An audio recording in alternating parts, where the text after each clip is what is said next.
The Week 10 preview is here. We are officially getting past the halfway point of the 2025 NFL season. We got a doozy on our hands this week. We got some great games, a lot of stuff to dig into. The Monday night game, which is the first game that we will talk about on this show, is Eagles-Packers. It is so good that we will be doing our first in-person from the studio Monday Night Football recap this weekend. So if you guys have not checked out any of the recaps thus far on the YouTube channel, this is the game to start with. So let's kick it off with the games of the week presented by BetMGM. Eagles at Packers. The Packers are 2.5-point favorites in this one. Dave, why is this one of our games of the week? I mean, it's very college football-y to me. And I mean, we know that there are big matchups in the NFL every week, but these are preseason contenders, preseason teams that if you're polling people on who they're picking to go to the Super Bowl, these are two of the three that are getting circled the most often. These are the preeminent powers in the NFC coming into the season. And the irony is, for a lot of the season, they haven't really played that way. I think that's my favorite wrinkle here is that you look at this and you're like, oh my God, 8 out of 10 people picked one of these teams to be in the Super Bowl. And both of their fan bases are just furious, or at least have been for large chunks of the season. Do you think that fury is warranted? Like, if you were a fan of one of these teams right now, because from where I sit, it's kind of like, these are the natural ebbs and flows of the season. The Eagles are 6-2. The Packers are 5-2-1. These are very good teams. I'm really excited about this game, but I get to see it from like a bird's eye view. Do you think that Packers fans losing their minds this week about how last week went and what that portends is warranted? For the Packers, yes. Like the Eagles, we can have a separate conversation. Like they traded for 1 million players, just had their bye week. They'll probably be okay. The Packers, I think it's like pretty warranted because we've had a couple of frustrations with the way that the offense has been constructed and what they're allowed to get away with, partly because of the quality of the offensive line. They still don't have a guy that they rely on. You go out and lose again. Like when they lost to the Browns in week 3, it was like, okay, every great team, you get one of these. That's fine. You get one. You get one. Then you go out and have the game you have against the Panthers where you completely fall flat, cannot even score until really the fourth quarter, end up obviously losing that game. And then your best player on offense, Tucker Kraft, goes out. I can see how for them this starts to get to a spot of like, okay, the sky is starting to fall just a little bit here. It's all in front of the Packers. I know losing Tucker Kraft is a huge deal, and we'll talk about that. It's going to be tougher now, but this is still an extremely talented team. We're not closing any books on Green Bay, but if I was a Packer fan, I would be freaking livid, dude. I would absolutely be engaging in name the silliest conversation you can come up with. I mean, there's a lot of fire everybody. There's a lot of talk specifically about Matt LaFleur's job security. And I'm not saying that I think he should be fired or that he should be in danger of being fired or getting a new contract. I would be engaging in those conversations if I were a Packer fan. To go off of your point, Derrik, since that Thursday night game against Washington, where people were in good faith talking about an undefeated season in their own locker room, they've played like one good game. Yeah. I mean, you lose to the Browns, you tie the Cowboys, you mess around with the Bengals for 3.5 quarters. Jacoby Brissett scares the bejesus out of you.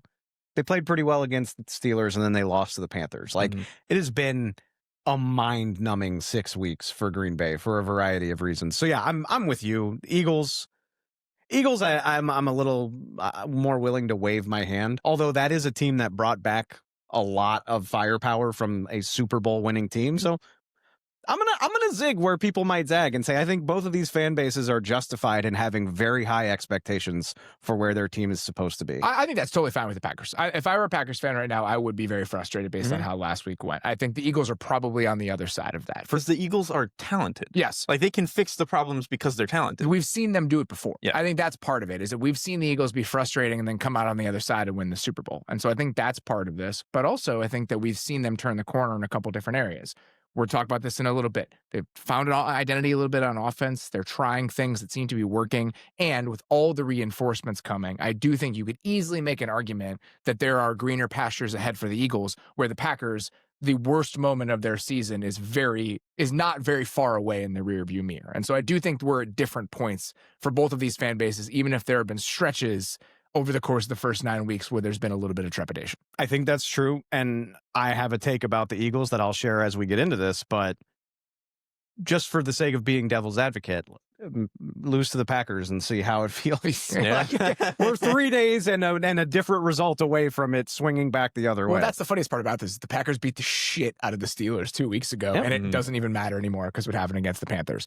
All right, let's start with when the Packers have the ball in this game, because I think that is where a lot of the consternation currently resides about this team and with this fan base. Matt LaFleur obviously is a part of how the operation goes on that side of the ball. You, I think, have been resistant to Packers skepticism on offense when I have brought it up to you in the past. There are moments where I'll express a little bit of frustration about how uneven it feels and how feast or famine it can feel at times, and just there's a little bit of a, God, there's just something missing, right? Like there's a smoothness that this team does not have this year based on how they're trying to operate. You've pushed back on that when I have brought it up in the past.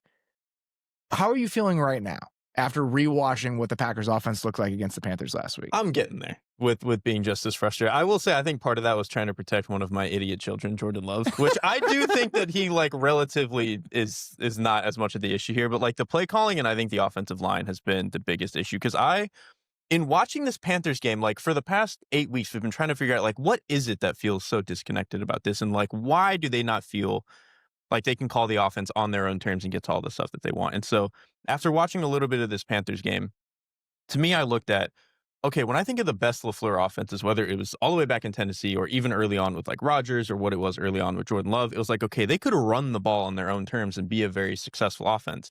That's not really been the case this year. On stacked box runs, according to Next Gen Stats, the Packers have the second worst yards before contact this year, and they are 25th in success rate at 32.6. It's the same as the Dolphins, which are not a team that can run on you when they want to run on you. Last year, those numbers were 14th in yards before contact, second in success rate. And so they were just able to run on teams, get into the down and distances they want, get into some more of their play action stuff, throw over the middle. That bit of disconnection, I think you've started to feel them kind of bleed into the rest of the play calling in the offense. When you're going to try to just swing with haymakers in the passing game, you need a bit of a jab to find consistency on offense. And the run game often provides that for teams.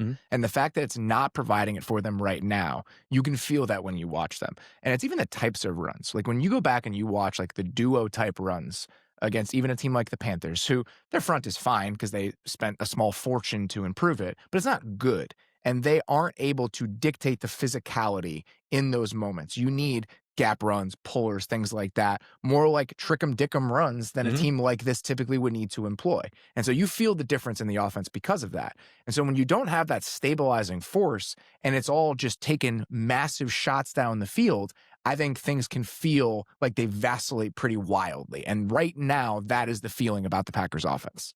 Where does it go from here? I don't know. I really don't know. And part of the problem is I don't know where you turn. That's the issue here. What can they lean on? We talked about this 2 weeks ago. We talked about it after the Steelers game. Tucker Kraft was the most important player on the offense that wasn't the quarterback. He was the one thing you could turn to. And it's a pretty frustrating place to land considering they spent a first-round pick on Matthew Golden.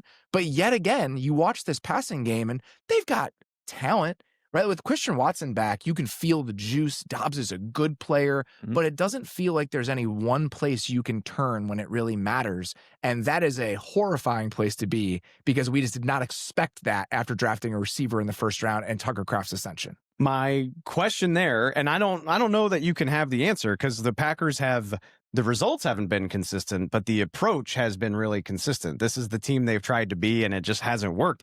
Without Tucker Kraft to be that load-bearing player and to get you out of situations, can they change who they are? Maybe a more succinct way to phrase this is is Matthew Golden not doing more because he can't and he's not ready for it, or because the Packers aren't giving him that opportunity? And without Tucker Kraft, he's not coming back. Is it time to be all right, young buck, let's go. We got to build more of the plane out of you moving forward? I think that is a great question, and that's a great framing for it. And I don't know the answer to that because they don't really feature guys within this passing game. And you can survive and even thrive as an NFL offense playing like that. The comparison I've always made with this team and the way that they've tried to build it is essentially what the Bills have, where it's we don't need a true guy. We can still be the best offense in the league. Here are the differences there. The Bills you run game, right? It doesn't matter what you're doing to them. They are going to be able to shove the ball down your throat for 4 quarters. That's their stabilizing force, even without star receivers. And they have Josh Allen. Jordan Love is a good quarterback. He is not Josh Allen. And so when you remove that component and you don't have that level of run game, this idea of like, oh, we're just going to have like a group of receivers that we feature equally and everybody's going to eat. We're going to get them the ball at their own pace in the way that it makes the most sense. I just don't think you can really operate that way considering some of the other component parts we're dealing with here. I'm just like frustrated. Like it feels like, again, you were talking about like they needed the run game to be their jab. And I think that was like a really stabilizing force for them. They've turned to that to be just the passing game where like the passing game now doesn't have any middle ground. It's all, we're going to do these package plays. It's going to be RPOs. We're going to be throwing smoke screens off of stuff, all this stuff.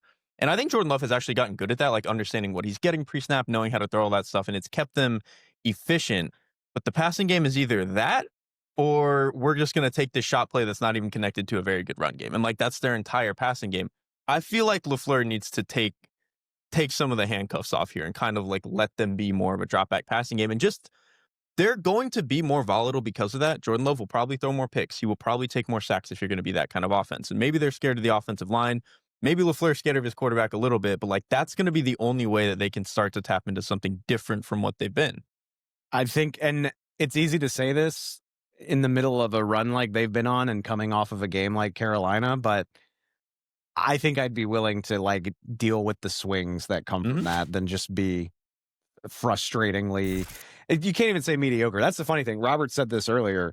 They're still like a top 10 offense, but man, they do not feel that way when you watch them. They're frustrating. They're like the most frustrating version of top 10 offense you can have. And so the numbers align with what you're saying, by the way, when it comes to the areas of the field they're attacking. So far this season, on throws of 10 to 20 air yards, they have 46 of those dropbacks this season. That is 28th in the NFL. The teams below them are teams that are either completely dysfunctional, like the Raiders, and then teams that make total sense. The Steelers, based on how Aaron Rodgers plays right now. The Eagles are one of these teams. We know that about Jalen Hurts. The Packers are right there when it comes to how frequently they're doing it. The difference is they are number 1 in the NFL in EPA per dropback on those plays.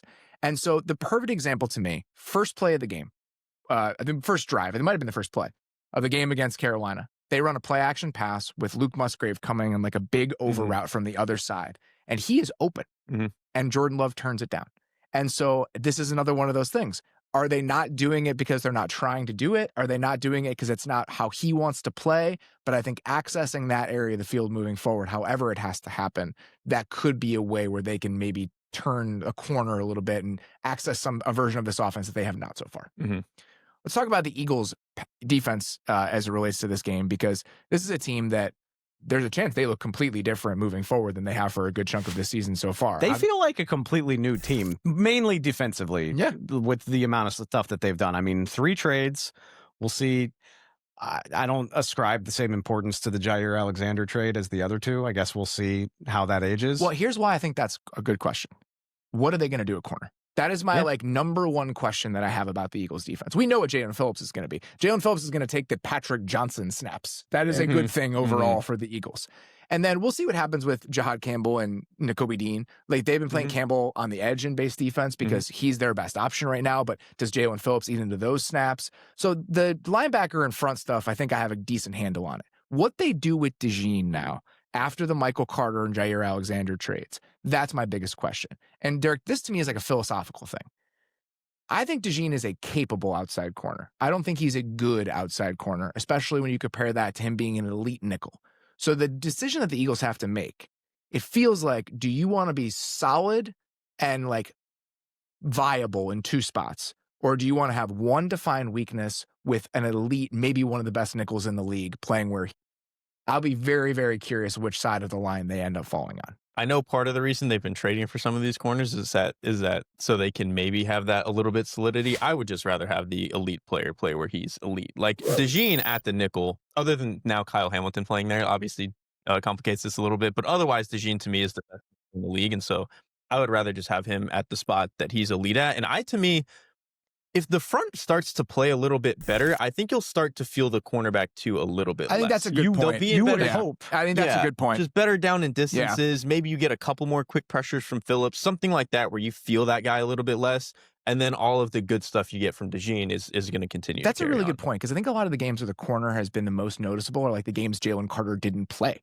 The Cowboys game, where that they can't Giants get to him. game. Yeah, that's actually a really good thing to bring up. I mean, watching Jalen Phillips' snaps in Miami back, I absolutely think he can do enough for this pass rush to mitigate that a little bit.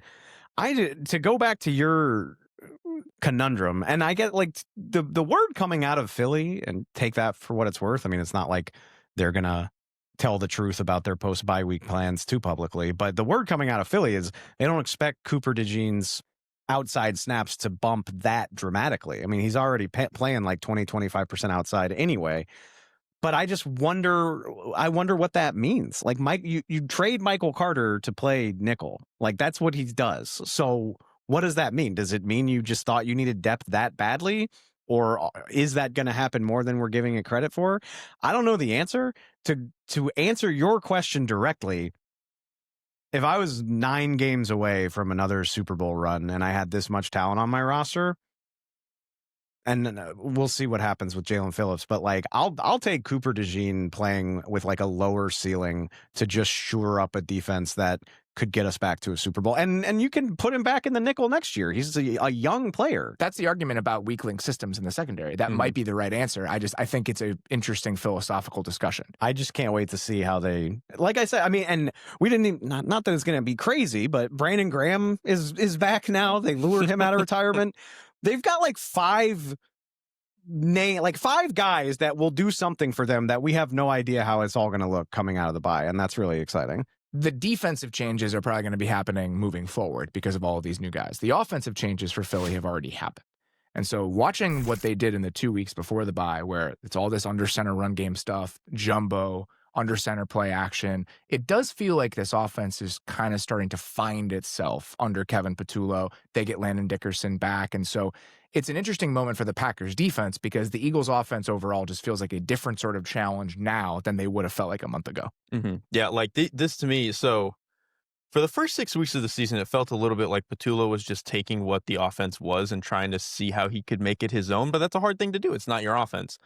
I think with them getting into more of the under center stuff, going into the jumbo stuff, this is more like him tapping into like, okay, I have found an answer here. How do I craft my offense around this?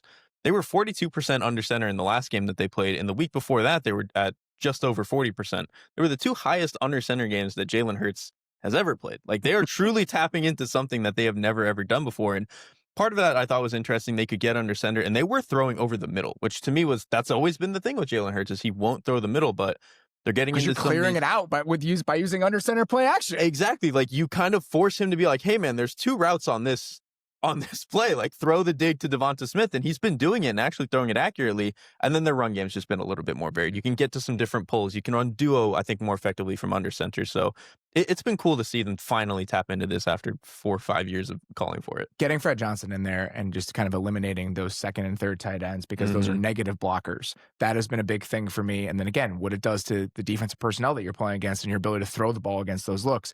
And also just Landon Dickerson being back, and the physicality that brings is huge. I think that matters in particular against this Packers defense, because I like the Packers pass defense. I still do. I think it's well constructed. I think their secondary is solid. I think they're much better with Carrington Valentine in there than Nate Hobbs. Carrington Valentine gave up like 1 catch last week, and it was because Ted McMillan snatched the ball out of his hands. Like, the coverage was excellent. Yeah. I will say, though, the Packers run defense is gettable, because those guys on the interior, there aren't those like space eating players. Like Colby Wooden, who is coming to a bigger role this year because Kenny Clark isn't there. He is a good run defender. Other than that, like, you can push Devontae Wyatt around a little bit, Carl Brooks, Nazir Stackhouse. And so that interior and just the offensive line overall for the Eagles, I do think is a little bit of a mismatch for the current iteration of the Packers front. Which this all ties into my hot take, which I've been debating all week whether I'm leaning too hard on narrative, because this reminds me of last year. The Eagles looked bad. They were banged up against the Bucs. They lose. They go into the bye, and from there they barely lose again. Like, they only lose the game where Jalen Hurts exited against Washington early. But I kind of feel that same way going into this game, and this is a weird time to trot this take out, because this is a Green Bay team that could absolutely beat them, but they're healthier. They've made some tweaks on the offense. Like, they look like they're running the ball better. Dickerson and Cam Jurgens get a bye week to be healthier. We forgot to mention, I don't know if he's going to play in this game, but Nolan Smith will be back soon. They opened his practice window. I think the Eagles are about to look like the best team in the NFL again in short order. If not on Monday night, then very soon. I don't hate that at all. And part of that is because over the last couple of weeks, and people have given me shit a lot over the last couple of years, and my viewpoint and like perspective on Jalen Hurts, I think he's playing really well. Like getting him to do this stuff has really helped him. I think that he is playing really well, and like what he's done against the blitz, like I think there are layers to his game that are more impressive than what he was doing for the majority of last regular season. And so when you combine that, all the talent this team has on both sides of the ball, and them shoring up some of those issues on defense, I think that we absolutely could see that sort of gear realized over the next few weeks. Let's get to our next one here. The Rams at the Niners. Rams are 4.5-point favorites here on the road. David, why is this our second game of the week? Well, if the Eagles and Packers are like the prohibitive NFC favorites heading into the season, the Rams are the best team in the NFC right now, based on like total body of work. The NFC or the NFL? I'm NFL if you want it to be. That's fine. I might be there. I'm ready to say some irresponsible things about the current state of the Rams. Be that as it may, division game against a 6-3 Niners team, which all arrows point to the Rams in this game. But that's not the first time we've said that about this very matchup, because one of my favorite games of the year so far was the Niners upsetting this Rams team on Thursday Night Football. So, I mean, McVay and Shanahan, it sells itself. The Rams look like a Super Bowl team.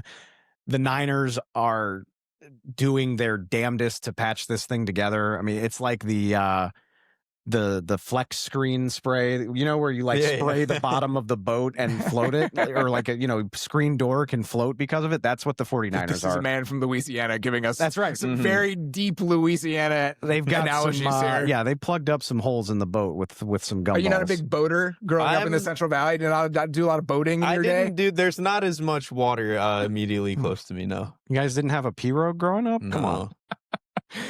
Let's talk about just the current state of the Rams and just why I think Derrik and I are both ready to say some pretty outlandish things about them. I think they're playing very well on both sides of the ball, but I've reached this point yet again where I think the Rams are just the coolest team in the NFL, and they have been that for a while. When you appreciate just the ideas surrounding NFL football, I think that they have been a compelling laboratory for that, going back into like the day that Sean McVay got there. And this is happening for them on both sides of the ball right now. And we'll talk about each of them as it relates to this matchup. But on defense, the Rams are playing like a staggering amount of dime defense right now. Like as much as any team in the NFL, more than any other team in the NFL, and situationally at a level that you just do not normally see. So over the past 4 weeks, they're using more dime than anything else. It is their most prominent personnel grouping, 41% of plays overall. No other team in the league is above 22%. They're playing it 63% of the time on third down. They're playing it 47% of the time on second down. So it's essentially, this is just a down and distance thing.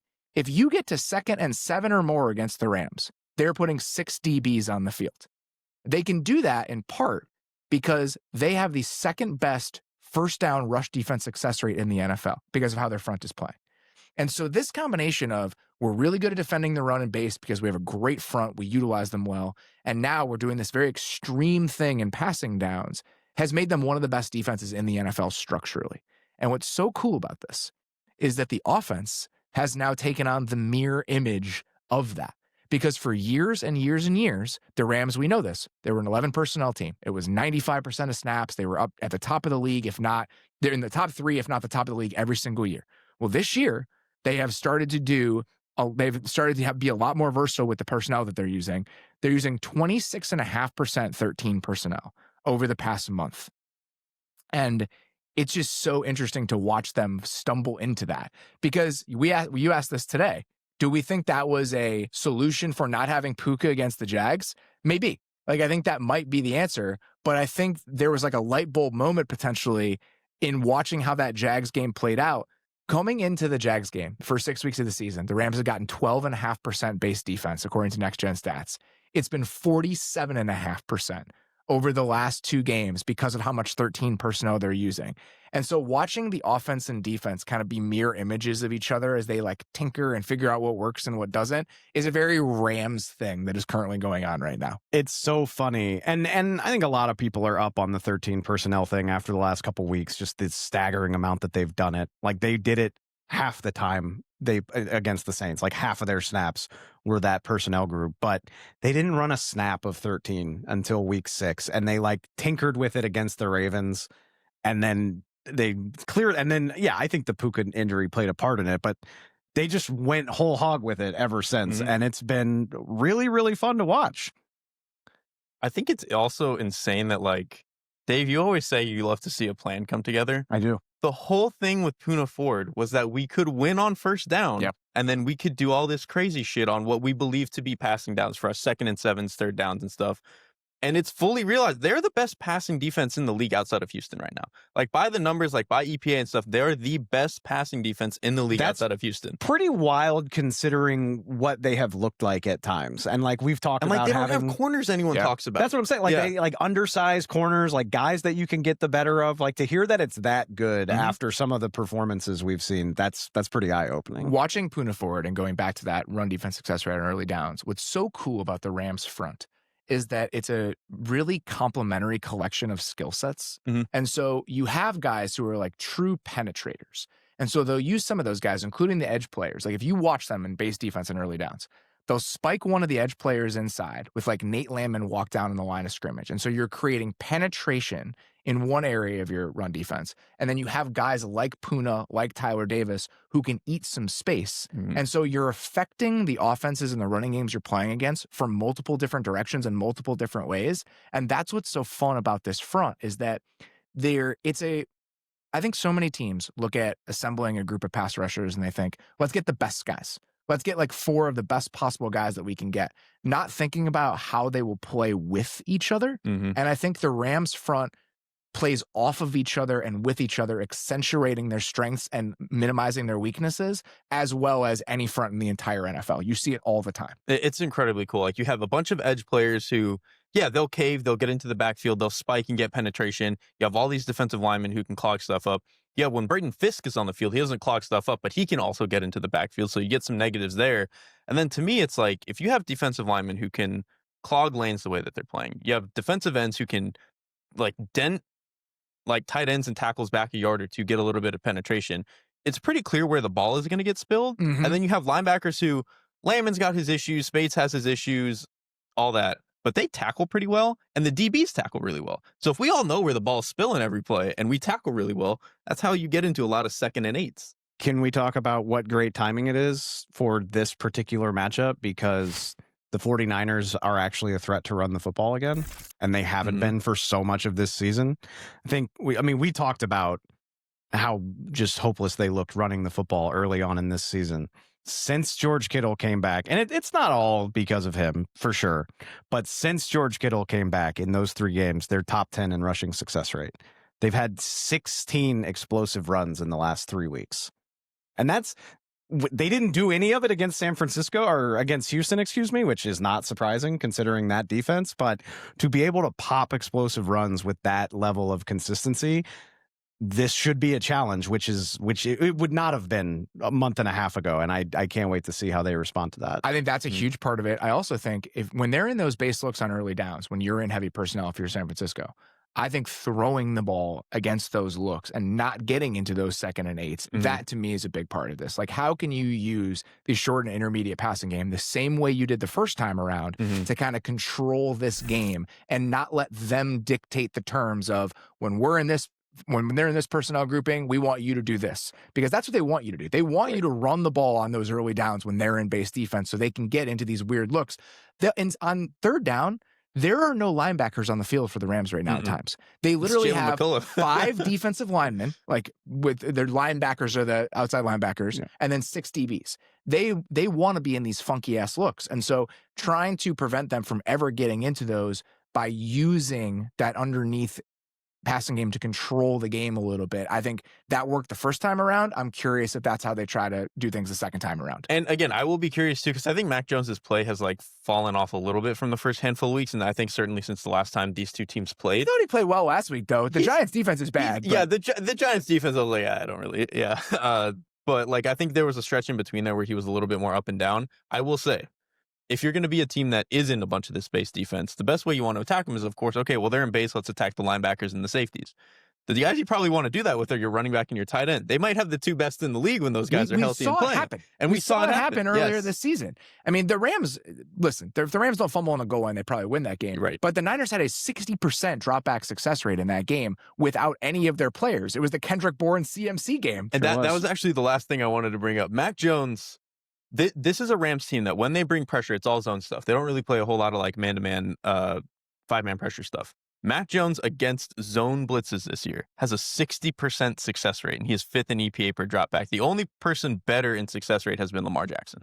And so, like, when you give him the man pressures and you just run with people, him making those throws is a little bit up and down. But if you're telling him, hey, I got to replace the ball with a blitzer, he's actually pretty damn good at it. And so that does present an issue for the Rams. I don't think I would blitz, but I think that I would send a lot of stunts their way. Yeah. Because if you think about back that last game, they were struggling to defend the run as well. And when they started spiking Jared Verse inside a little bit more, when they started moving him around a little bit more as a spinner, that's when they really started cooking a little bit on defense. And so I would do everything I could to try to pick on as many matchups as I can and not just, these are our 4 we're going to rush for. You can rush 4. Just do it in ways that maybe are a little bit harder to pin down. Before we finish this, that's right. I have to bring this wrinkle up. It's too good to ignore because the LA Rams are having a kicking competition heading into this game. Josh Carty has been having a regrettable season. He's missed a kick in half of their games.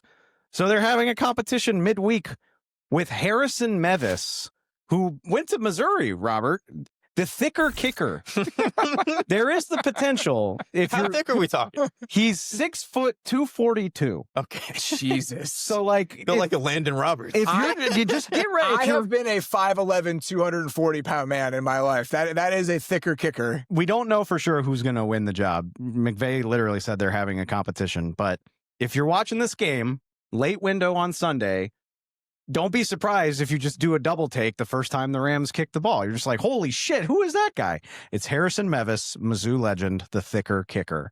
I couldn't let us get through this without talking about that. I can understand if you're the Rams and you have Super Bowl aspirations, we need to fix this kicking situation. I actually do think that there have been side benefits of their kicking game being bad.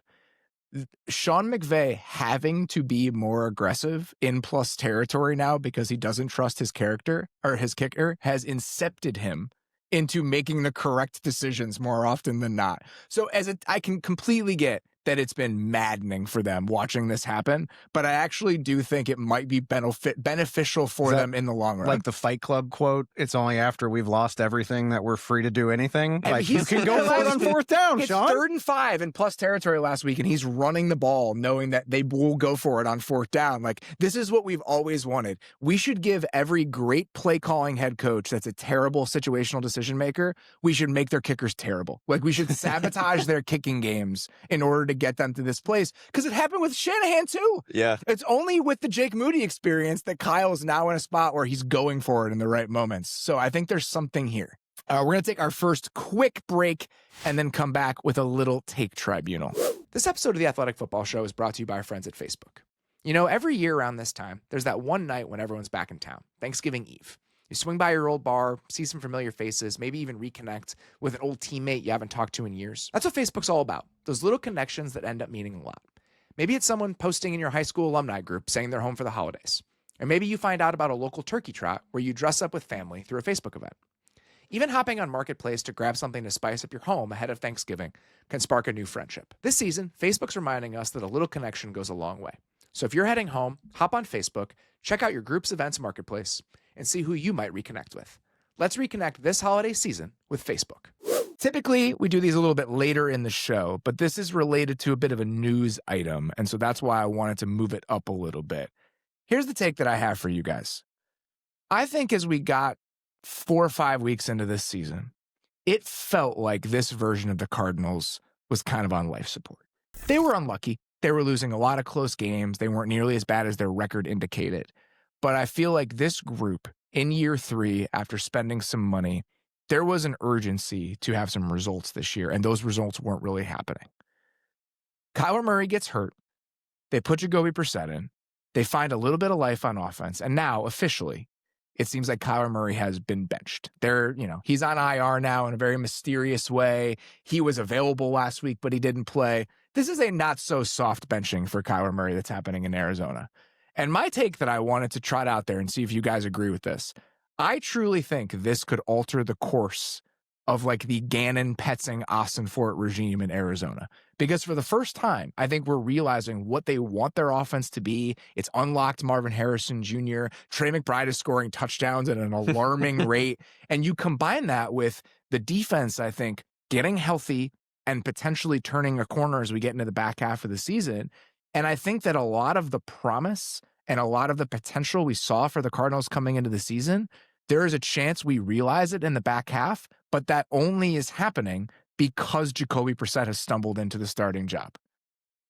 I like your take. I hate the timing of your take because, look, this is not the There's first... a chance they get blasted on Sunday. I understand This is not the first time that... And I know the Cardinals have been in all of these games. They've lost like 4. They lost like 5 in a row at the buzzer. But this is not the first time a quarterback has looked amazing against the Dallas Cowboys. Like Russell Wilson had the game of his life against the Dallas Cowboys. We were talking about like Bo Nix led the league in every metric when they played the Caleb Cowboys. threw like 4 touchdowns against them. I would be leaning into this a lot more if they weren't going up to Seattle on Sunday, and it could just have the potential to get really nasty. And like if Jacoby Brissett has just a donut game and the Cardinals get blasted by Seattle, maybe that kind of opens the door where it's like, all right, well, if neither of our quarterbacks is playing that well, let's at least go back to the expensive one that we've committed resources to. I do think that's still on the table. I think the spirit of your take is good, though. Like the Cardinals have been a more enjoyable team to watch in the 3-4 weeks since Kyler went down. That's just objective fact. I think it's interesting because the difference between the two speaks to kind of what you were saying, Robert, like the vision for what they wanted the offense and the team to be. When they, obviously these Gannon and all them, they didn't draft Kyler Murray. So they came in and they that's why this was always a card you could pull. Exactly. Always. It's always a card you could play. And that's why they never catered the offense to Kyler Murray. They said, we're going to put in the offense that we like philosophically want to run. It's going to be a lot more under center. It's going to be a lot of pulling stuff. It's going to be a lot of, we're trying to take play action shots over the middle and stuff. That's never been Kyler Murray's game. Like none of it has. And there have been stretches over this period where it's looked decent and they've had some wins, but overall, that just never quite felt like that was the way to tap into Kyler Murray. And now I think they've gotten to the point where, like, that is what Brissett does. Brissett stands at 8 yards, and he's going to throw the shit out of the football. And, like, that's what the offense is built to do. And so they're like, them having it look kind of decent and better than Kyler Murray is like, hey, this is proof of concept that what we want to do makes sense.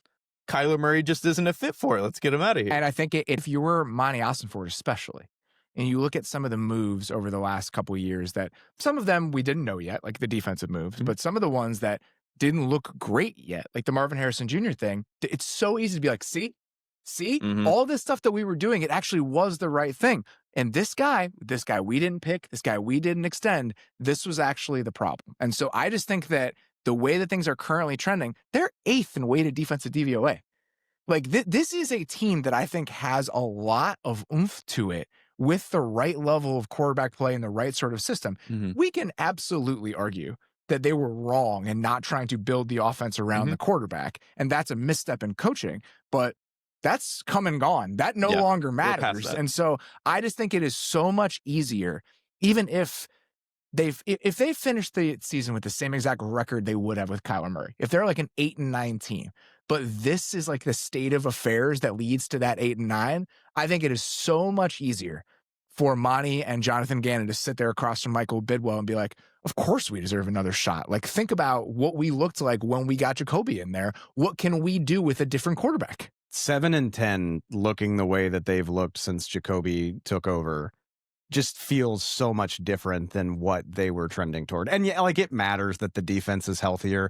We didn't do a Monday recap, but Walter Nolan looking like that in his first NFL game halfway through the season is f***ing insane. Like that is a really hard position to transition to. Will Johnson looks good. Like, He's there awesome. are a lot of the bets that they made this offseason, in particular on defense. I think you see what Josh Sweat is doing. Like, they are making good on a lot of that stuff. I know, like, raw numbers don't always tell the whole story, but the stat going around on Monday was Jacoby's thrown for 260 and multiple touchdowns more times in this extended look than Kyler had in 33 games as the Cardinals quarterback.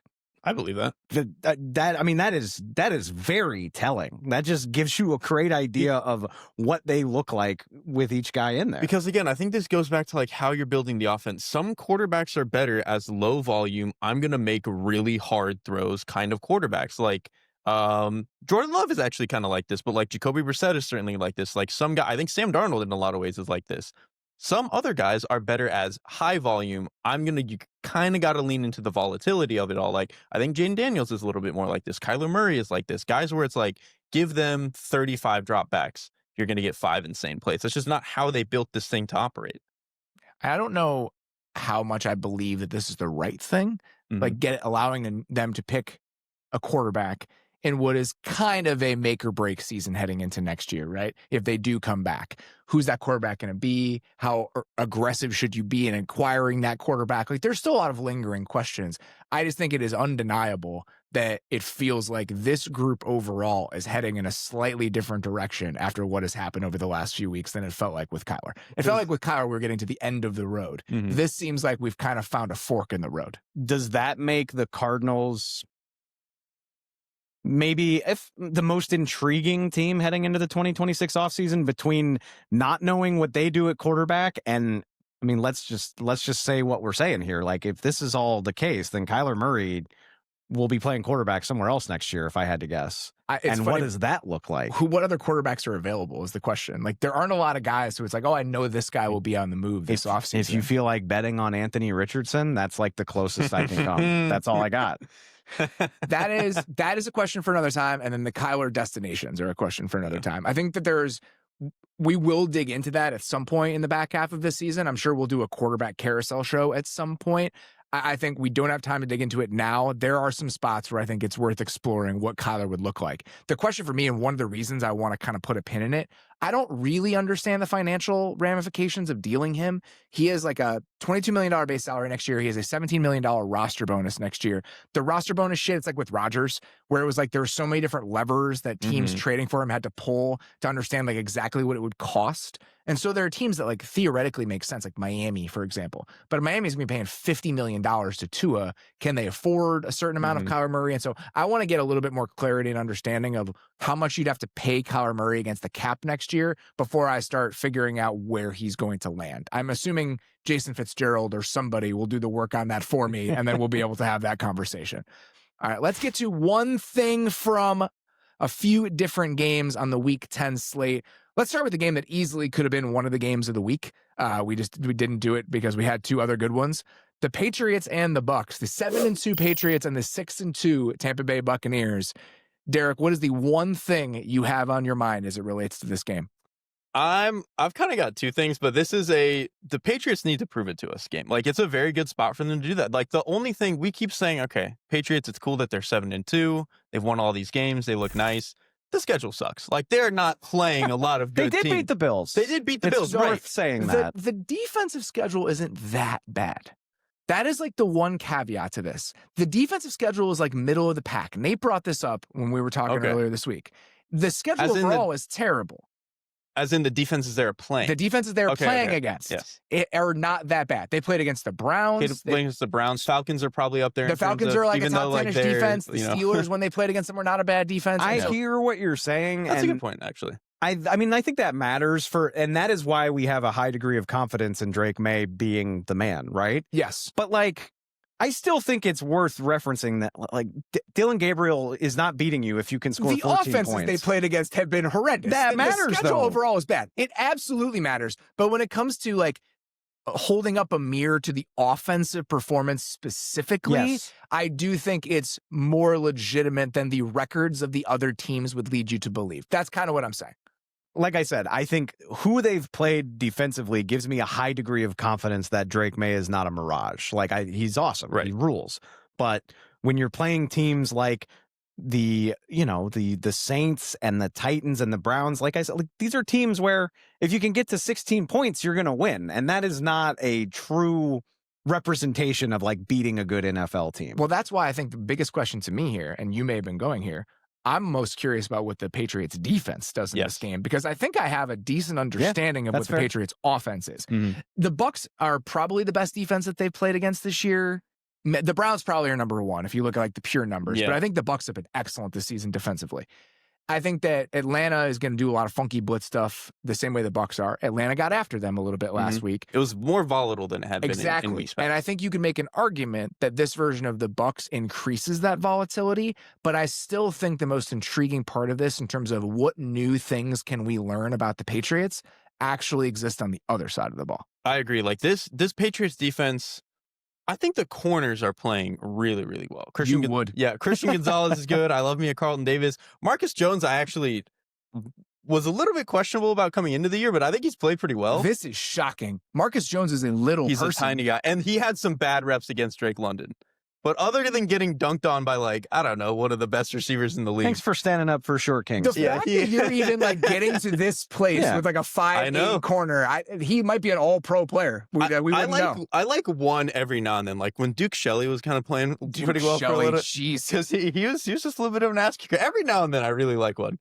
Scott, our social media guy over there in the office is a Bears fan. And so the very mention of Duke Shelley has him like laughing his ass off in there.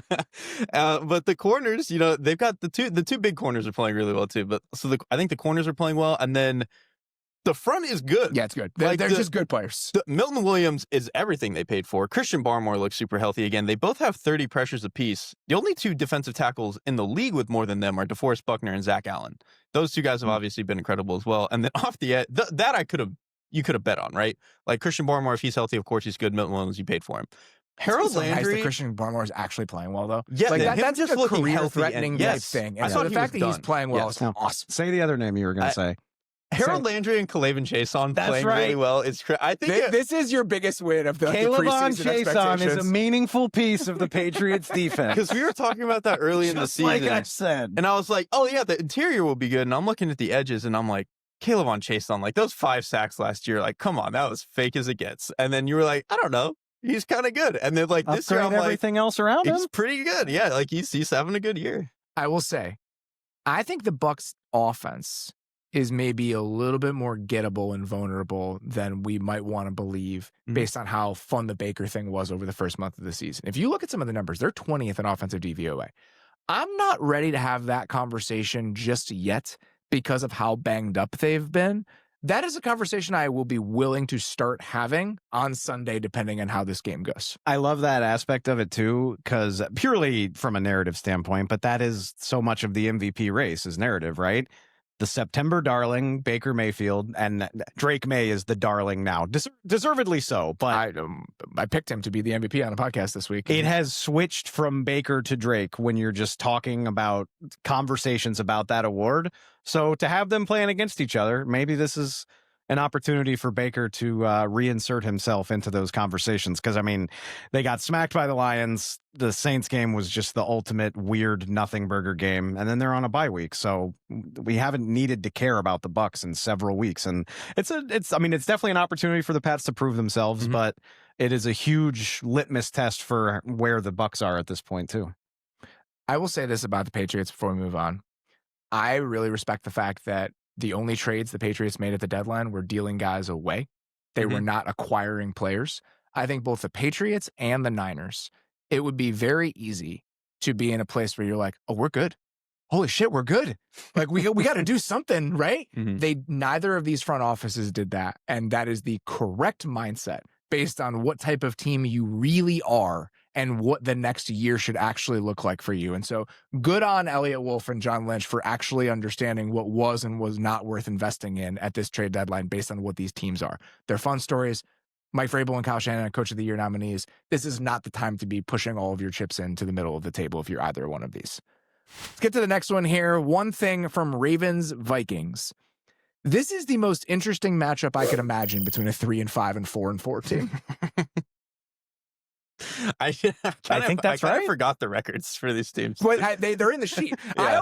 This is always funny, just a little peek behind the curtain. I make Beller or ask Beller to put the records in because I will never remember them. Nope. If you ask me like which team has which record right now, I had absolutely no idea without looking at the standings. Hat tip to Katie on that. She's Thank taken you that very over much, since Katie. she's So been, was Katie putting that in on the there. team. I think the way we approach, I love this is not interesting for the podcast, but like the way we approach things is just, it's funny, different people's processes. Because like for every game I know we're going to talk about, I go find the records and figure out what the spread is and like all that type of shit just so I can consult it. But just vibes over here on the other side of the table. It really is. It really is. So I learned that the Ravens, I knew the Ravens had a bad record. I know the fact that this is a 3-5 team and a 4-4 team. What is most interesting to me about this matchup specifically is for the first time after last week on several different levels, we feel like we're getting the versions of these teams we thought we would get. On the Ravens side of it, we'll see how real it is considering they played the Dolphins, but we get Lamar back for the first time. The defense is now healthy again with guys in the right spots. I've talked so much this week about Kyle Hamilton and kind of how he has unlocked that defense. Now we bring Draymond Jones into the equation, and it feels like, okay, now the Ravens defense is personnel-wise at a level we expected them to be coming into the year. They have no players on the injury report, right? Mm-hmm. These are the Ravens we thought they would be. Let's see if they can actually do it against a team that's not Miami. The Vikings, last week is the first time that it felt like, okay, this is the version of the Vikings I thought we might get coming into the year. And injuries played a part in that. You get Van Ginkel back. Cashman's now healthy. You get the offensive lineman back except for Ryan Kelly. And so it really does feel like both of these teams were getting at the exact same time, we're getting the versions of them we thought we were going to get. And I am excited to watch that on Sunday. And specifically the defenses, right? And I think it cuts both ways. So like for the Ravens, it's like, okay, first of all, they did the thing of moving Hamilton and fixing the defense again. That feels very Ravens. Roquan Smith looks awesome. Since he's come back from injury, he looks like Roquan Smith, where he's killing plays on the perimeter. He's really good in coverage, taking out screens. And then they just traded for Draymond Jones, who like that body type is very Baltimore Ravens. Like it's starting to feel like a Baltimore Ravens defense, and they're playing better.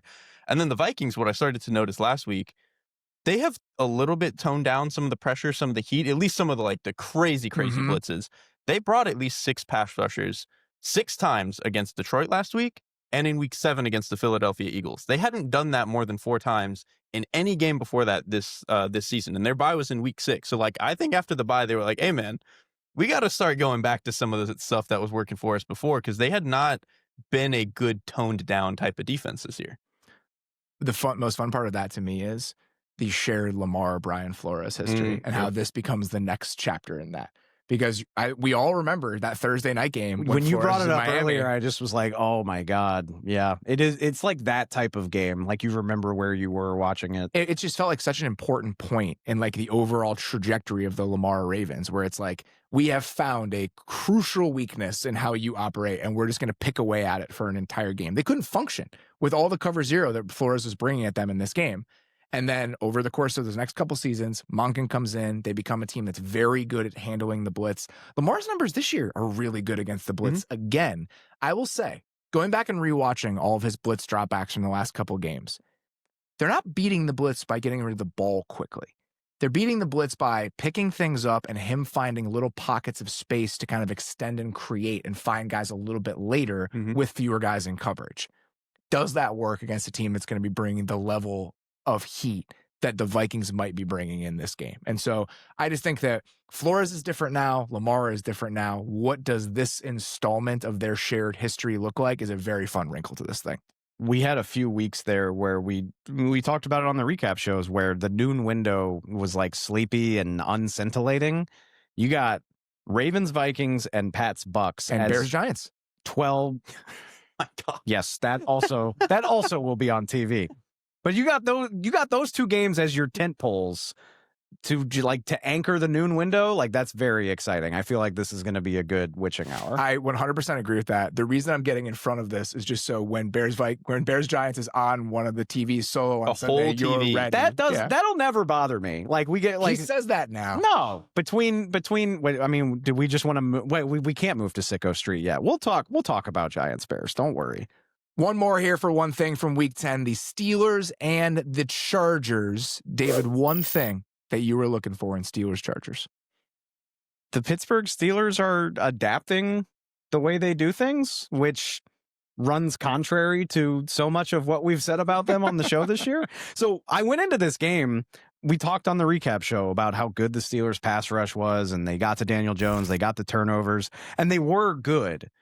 But when you go back and look at it again and you dive deeper into everything, it's more like, oh, the back end of the Steelers defense played well enough to give the pass rush a chance. Because like the numbers, all the numbers on the pass rush, like pressure rate, quick pressure rate, all that stuff looks mostly the same as it has all year. Mm-hmm.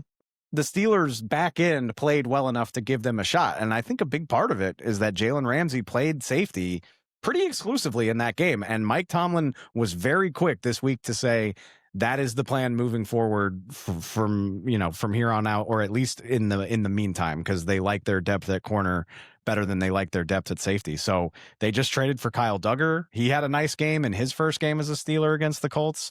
So I'm curious to see what that looks like and how they continue to adapt. And are they going to be different than we've given them a lot of credit for? Because if you can do more stuff to help that pass rush get home, this could look more like the type of Steeler defense we want to see. And unfortunately for the Chargers, we are back in a Joe Alt-less place. This is with the Chargers. This is a hell of a week to have a chance to turn those guys loose. That's for sure. And I was looking this up as we were preparing for it, or I was actually looking this up for a different team, and I noticed the Chargers, and then you brought this up, and I was like, okay, this is good.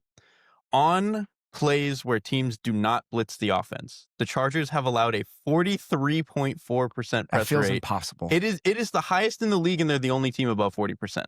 They are, even against just 4-man rushes, they get bludgeoned. And that's what the Steelers want to do. I will say, a lot of that I'm sure is stunts and twists. The Steelers don't do a lot of that. And so I'll be curious how much of that actually happens on the Steelers side. That is, I don't think I actually said that, but thank you for reminding me. Like they did not blitz the Colts. And they dropped their blitz rate a lot from their normal numbers. So yeah, and they also used some simulated. So even when they were bringing weird bodies, but they were still only bringing 4 in some of those moments, like that Brandon Eccles, Alex Highsmith near interception.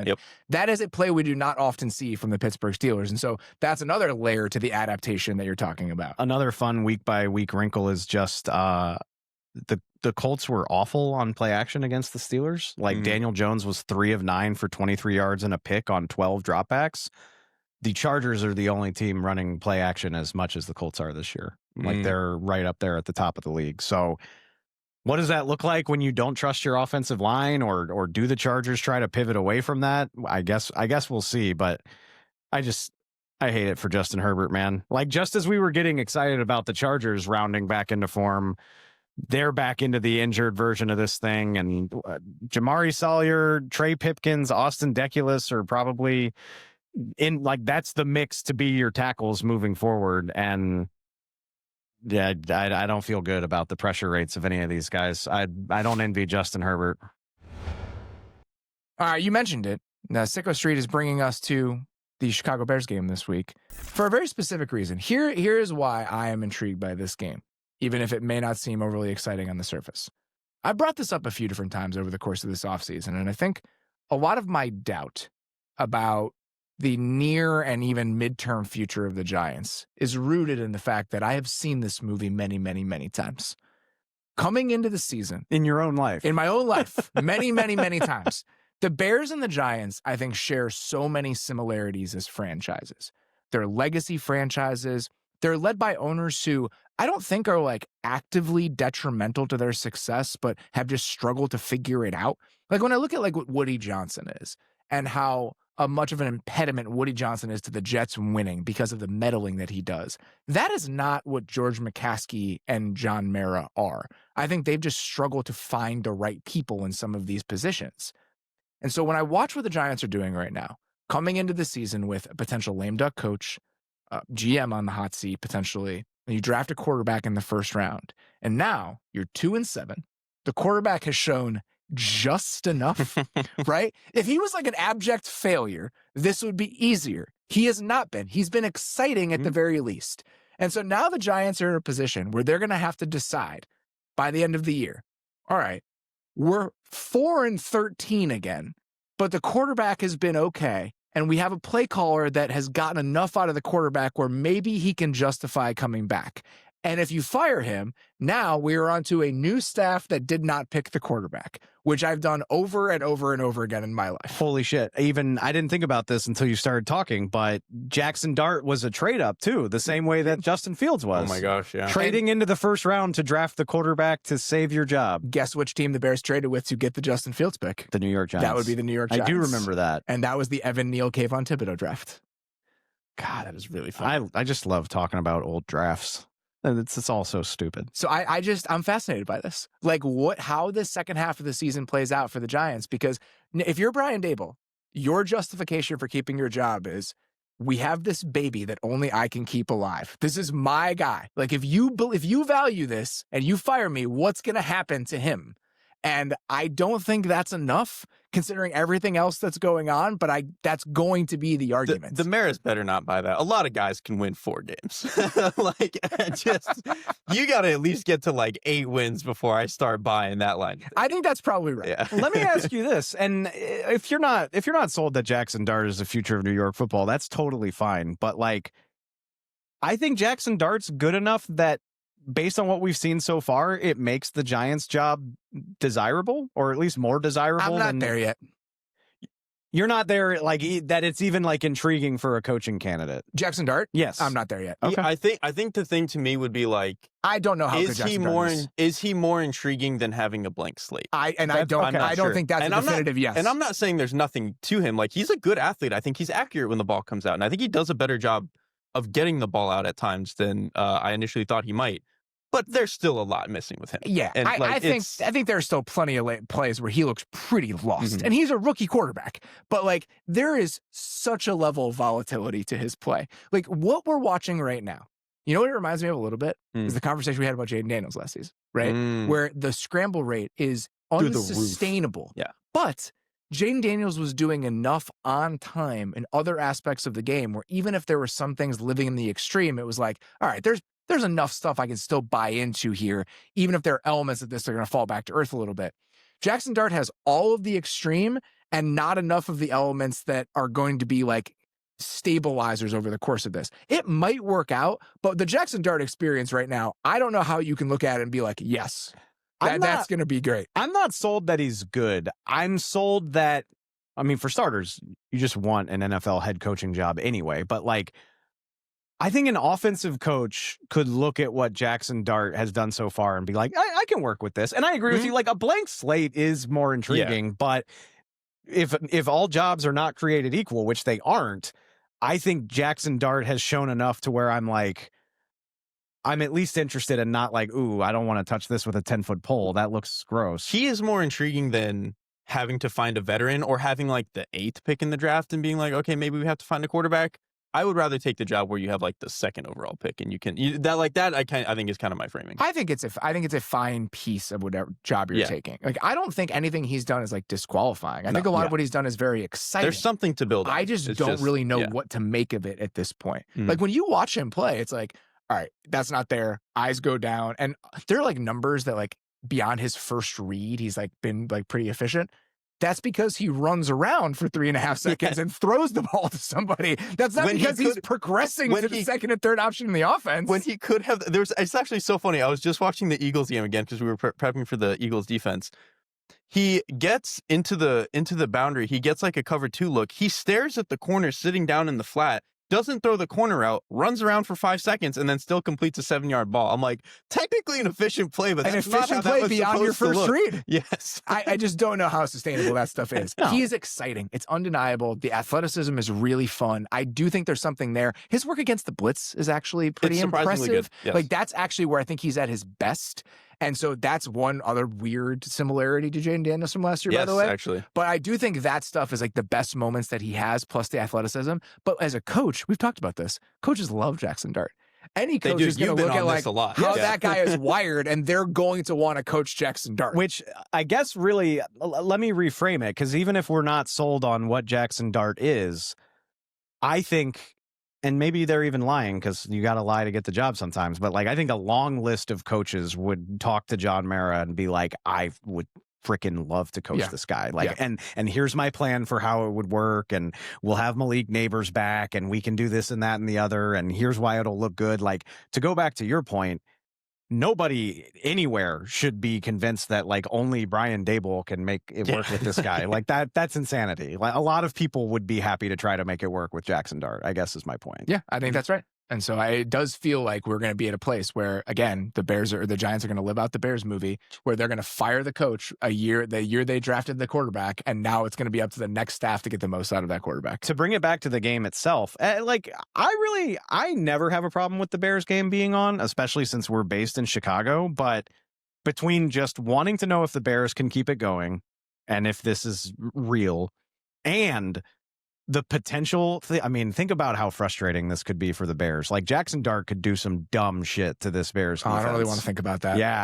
Yeah, we could be in for, it might not be 47-42, but we could be in for some goofiness here that could really make for some good content. I just want to get ahead of this as early as possible. Okay. Nothing you do against the current state of the Chicago Bears defense can convince me of anything. So I think there are people that they're in Bengals and Cowboys territory. Yeah. Well, there might be a performance from Jackson Dart on Sunday where people are throwing it back in my face and be like, see, no. I watched the Bears defense. I know the Bears defense. This is not anything of there's no legitimacy to this. Move it. Like, we just need to have the camera on us watching the end of the Bears game from here on out. I think that should be our new resolution as a show. I am starting Kyle Monangai in fantasy this week, and I'm really hoping it's like last week where I just say Monangai 20 times over the course of the day. So I'm very much looking forward to that.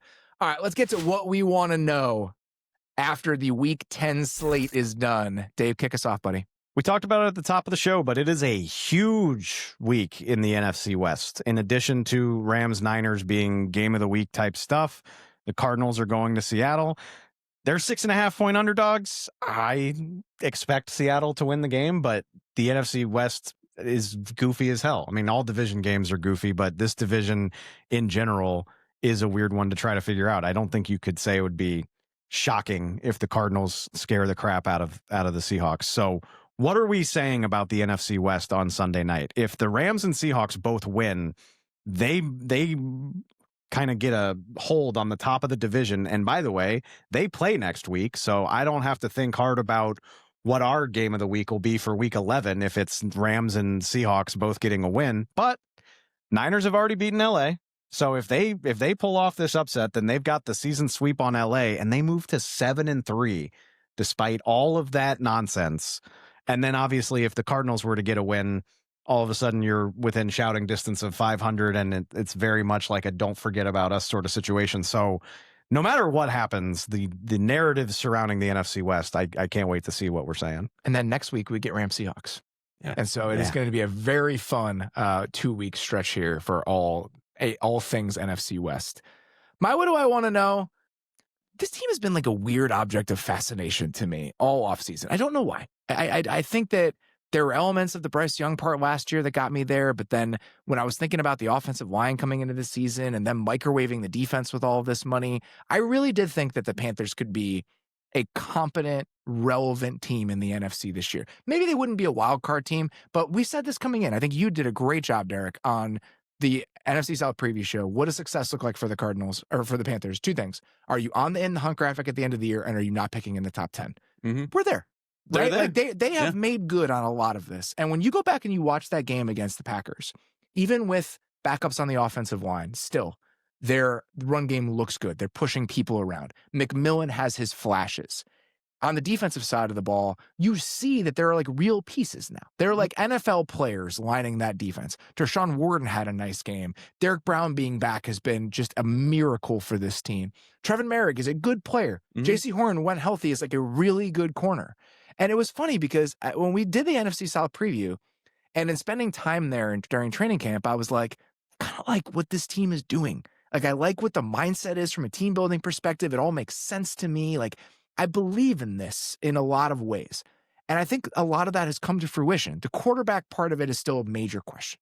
I think that's the most disappointing part of this, is that he hasn't contributed to that feeling in the way that I hoped he might. But so much of this has actually come together in a fun way. And I think it makes sense to me. And so how far can we take that?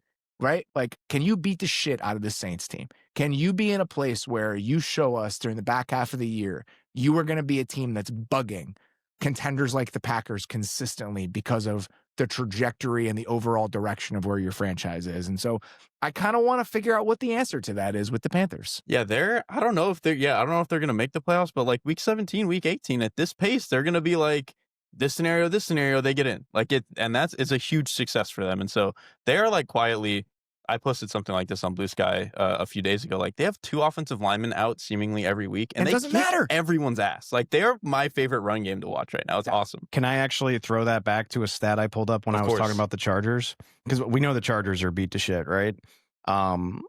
Chargers have played 254 unique lineups this year.